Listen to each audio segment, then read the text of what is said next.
Okay, up next is our defending race winner here at Chicagoland Speedway. That is Matt Kenseth, and he drives the number 20 Dollar General Toyota for Joe Gibbs Racing. And Matt, you're coming in. You won here last year to get off at a good start at the chase, and certainly just talk about coming in here and trying to get that win and advance to the next round. Yeah, I mean, a lot's happened since I've seen all you guys. I watched half a football game and slept, so I know we've talked about this all week, but yeah, we had a strong start last year. This is a great racetrack. I love coming here, closest track to where I grew up.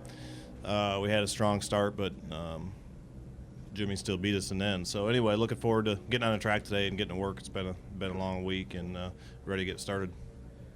Questions for Matt Kenseth? Anyone? To the left, Alan. Hey, Matt. Alan Cavana, NASCAR.com. Last year in the chase, I think you had 6 top 5s, and it still, just wasn't enough to get a championship. Under this new format, would you expect that level of performance, even more so, would still be needed to be a champion? I don't really know what to expect with the new format.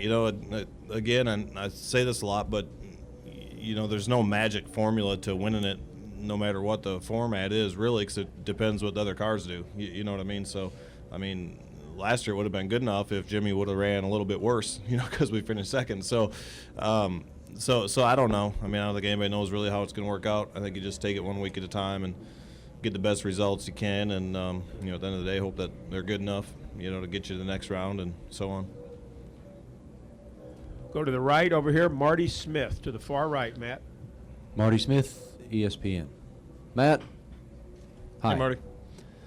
So you don't know how this thing's going to unfold. So entering it, how do you what's your mental approach to this? How does it differ any from before? You're asking about my mental approach? Yes.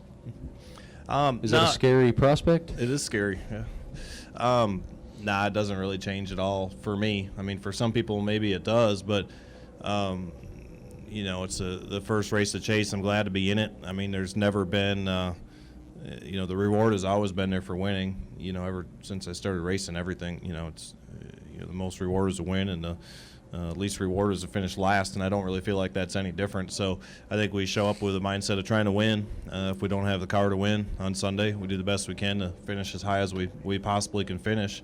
And then go on the next week and do the same thing. So I really don't think it changes. I know there's possibilities of your strategies maybe varying a little bit. If you're fortunate enough to win Sunday and you're automatically in that second round, maybe your strategy changes as far as, if you had your best car slated to go to Dover, maybe you'd move that back to the next round since, you're already in it, maybe that type of thing. But other than that, I don't think it really changes. You want to finish as high as you can finish every week.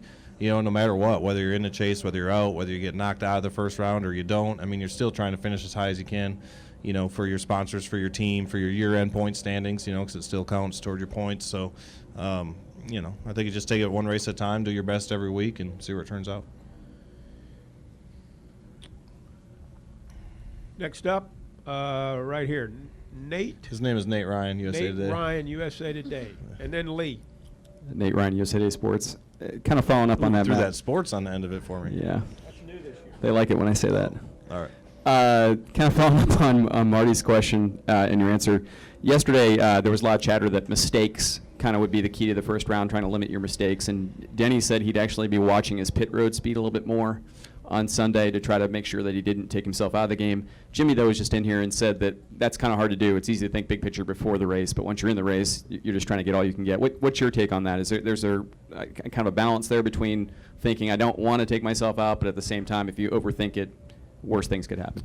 Yeah, I think you do what comes natural, and you do the same things that you always do. You try to get all you can get without, getting over that edge. That's what we do every week. There's just the competition is so tough.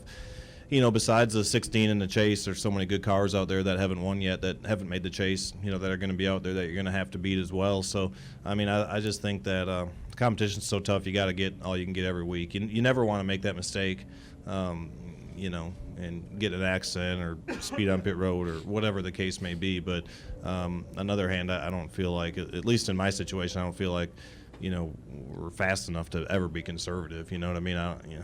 I mean, if you could be conservative and you're so fast and you could win by a half a straightaway instead of a straightaway, okay, but you can't be conservative and run, 16th or 17th instead of, wherever you're going to finish. So I think you get all you can get all the time, without obviously trying to make a mistake. We'll go right here to Lee and then to Stan. Lee Spencer, Motorsport.com. Talking to your peers yesterday at Media Day, they said that among the trash talkers, you took the cake. What makes good rapport between drivers as far as, kind of needling each other? That's weird. I never knew that or ever thought of that, so I don't even know where to answer that one. I don't think I ever talk trash. I don't think I ever have. No teasing, no nothing. Well, teasing or having fun with people that are your friends is way different than trash talking in my mind, so I don't think I'm a trash talker at all. Let's go to Stan, far left. Stan Creekmore with CompetitionPlus.com. Matt, same question I asked Jimmy, basically. If you can make it to Homestead, which three drivers do you think would give you the best opportunity to win the championship as competitors, and which three do you think would truly be there with you, running for that championship? I have no idea. I mean, there's, I think all the cars in the chase are good cars, good teams, good drivers, or they wouldn't be in it. Nobody knows how this is going to play out, who's going to get eliminated, who's not, so, I mean, I don't know. I mean, I feel like you've obviously had to go through the 48, to win races and to try to win championships here for the last, whatever it's been, 8 or 9 years, whenever he won his first one. So, obviously if something happened and they got eliminated, you would feel like it's a little bit more open just because they're able to step up when the pressure's on every year and when it really counts and be able to, pull through and win that championship more times than not. Time maybe for one more question. Anybody else have a question for Matt Kenseth? I think that's it, Kerry. I think they're all questioned out. I think it's a wrap. Matt, appreciate you coming in, and good luck. We certainly wish you a lot of luck in the chase. All right, thank you. Thank you.